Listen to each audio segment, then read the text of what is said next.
terça-feira, 21 de outubro de 2020, Isaías capítulo 8 e 9.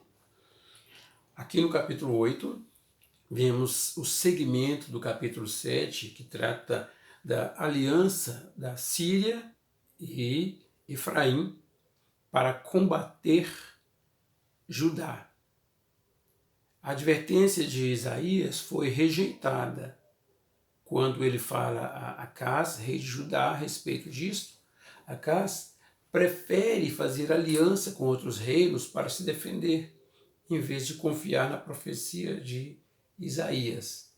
Ele declarou que não ia pedir nenhum sinal ao Senhor. Foi quando Isaías declara o sinal a respeito do menino Jesus, que nasceria no tempo certo, e que seria o Salvador, seria o Messias vindo.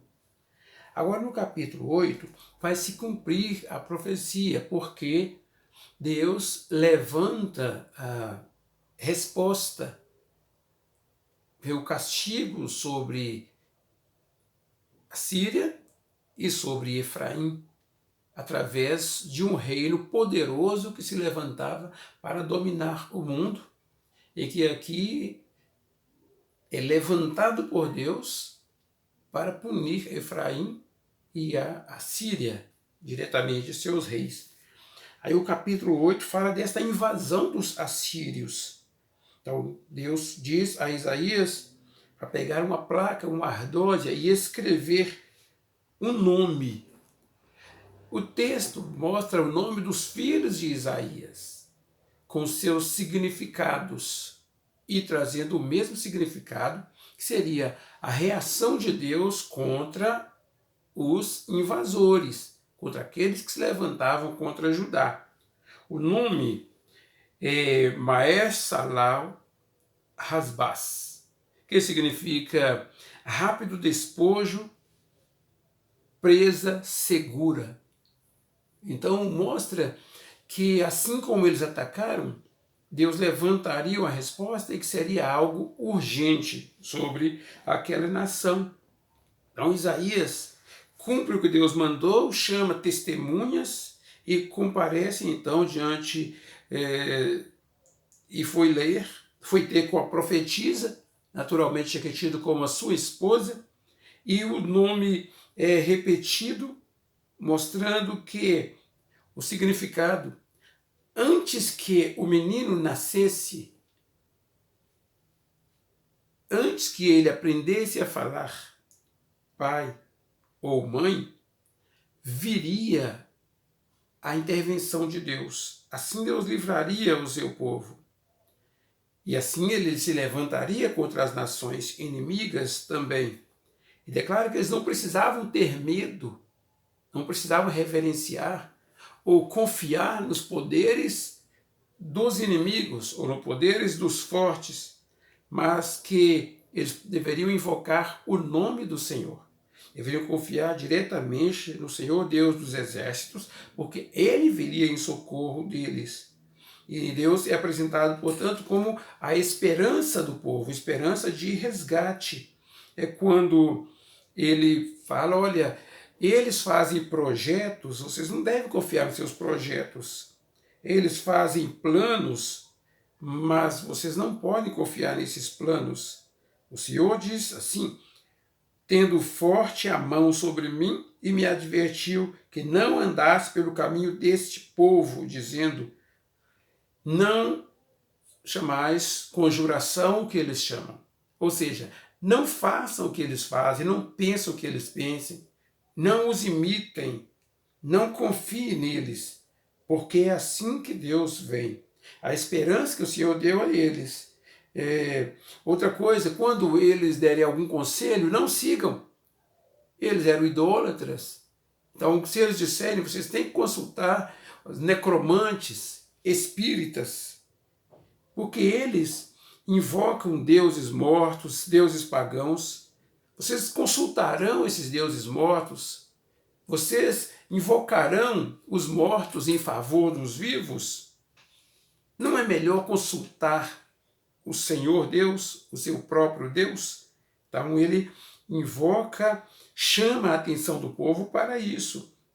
E assim sendo, declara que Deus age e todos que se levantam contra ele serão derrotados.